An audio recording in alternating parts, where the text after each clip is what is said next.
Okay, hi everyone. So quick bedding update. As you can see, I'm back to bedding. These are the snowflake dust extracted wood shavings. The fleece and puppy pads up the top didn't work out for me at all. The guinea pigs weren't going up. They didn't enjoy the fleece. They didn't like being on it.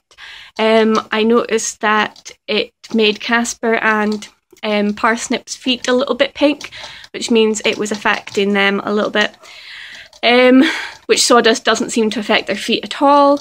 And to me, it was smelly, it was dirty, it's not economical, it's not good for the environment. And what I mean by not good for the environment is because I need to wash the bedding, then it goes in the machine, which uses electricity, it uses water, and then some kind of washing chemical depending on what you use, which is all more expensive and harsh on the environment. Whereas my shavings, I have one of the outdoor bins that goes straight to recycling. So I put all the sawdust, all the droppings, all the hay, everything goes into the recycling bin outside, and it gets completely reused. There's no plastic bags.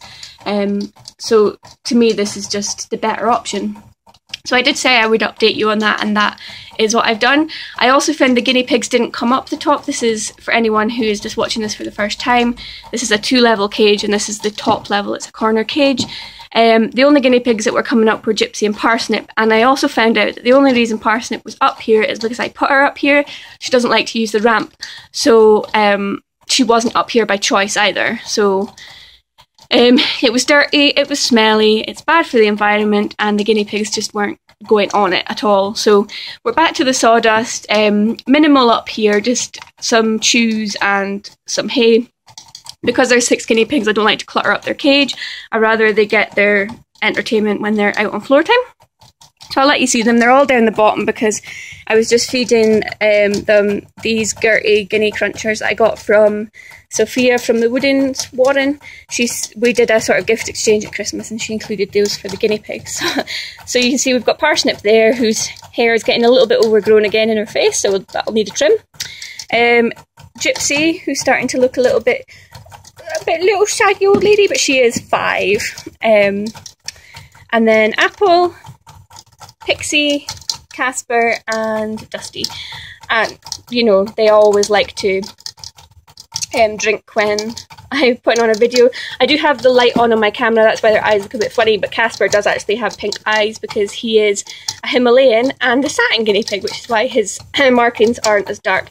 His teeth are actually getting a little bit overgrown at the moment, which I'm keeping an eye on because he seems to have a calcium deficiency, which satins can have a disease which is a little bit like, I guess it's a little bit like arthritis.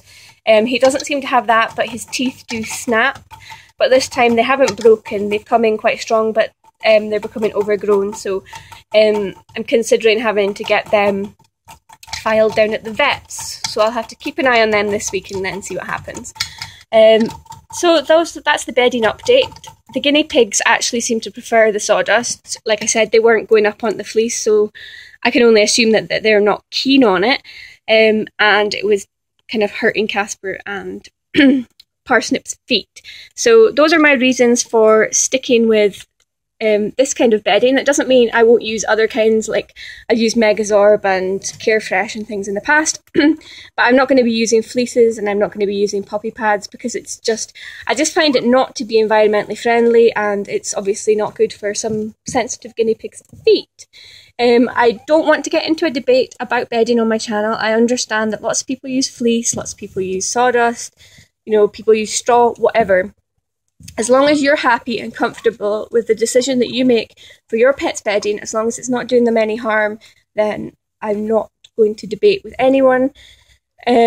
So hopefully the guinea pigs will go back upstairs now that I've finished giving them treats. They're obviously hanging around waiting for more. You can see they're roaming around looking to see what's hiding in the sawdust, which there's absolutely nothing hiding in the sawdust.